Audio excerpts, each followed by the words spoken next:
Hello les amis, j'espère que vous allez bien. Aujourd'hui, je voulais vous parler d'élévation de la température. Qu'est-ce qui se passe quand on cuit les aliments? Alors, quand la température augmente, il y a plusieurs choses qui arrivent. Tout d'abord, au-delà de 42 degrés, les enzymes sont dénaturées. La vitamine C, à partir de 60 degrés, elle est détruite.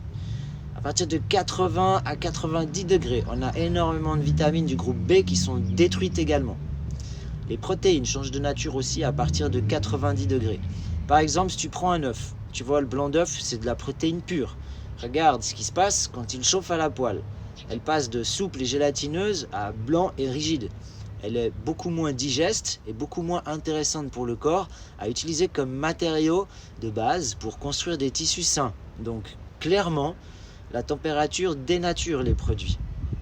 À partir de 110 degrés, les vitamines liposolubles, c'est-à-dire les vitamines A, D, E, K, sont complètement oxydées.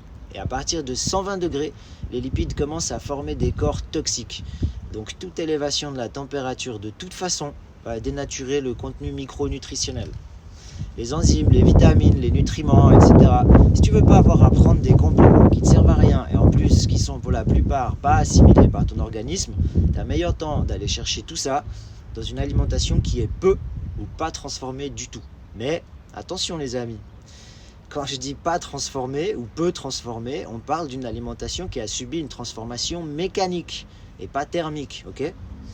Par exemple, quand on fait un jus à l'extracteur de jus, ben là on va parler d'une transformation mécanique parce qu'on n'est pas en train de manger l'aliment directement. Voilà, quand il n'y a pas de transformation, c'est comme si on mangeait une carotte comme un lapin en fait. Et quand il y a une transformation, c'est un jus à l'extracteur, un smoothie ou ce genre de choses. Dans ce cas, on va parler de transformation mécanique. Mais ce n'est pas une transformation thermique. Ok? Voilà les amis, il faut bien faire la différence avec ça.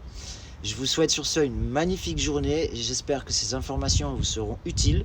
Et d'ici là, je vous fais comme d'habitude, plein de gros bisous. Et puis je vous dis à demain. Ciao, ciao.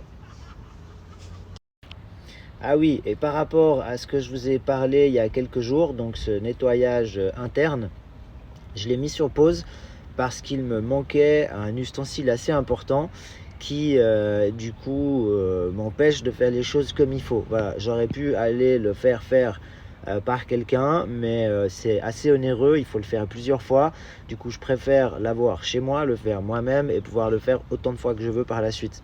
Donc voilà, je vous ai pas oublié. Donc on repousse le truc de 7 à 10 jours, on va dire à partir d'aujourd'hui, d'ici une dizaine de jours, je vous donnerai toutes les infos, ok? Allez, je vous dis à demain pour la suite. Ciao, ciao.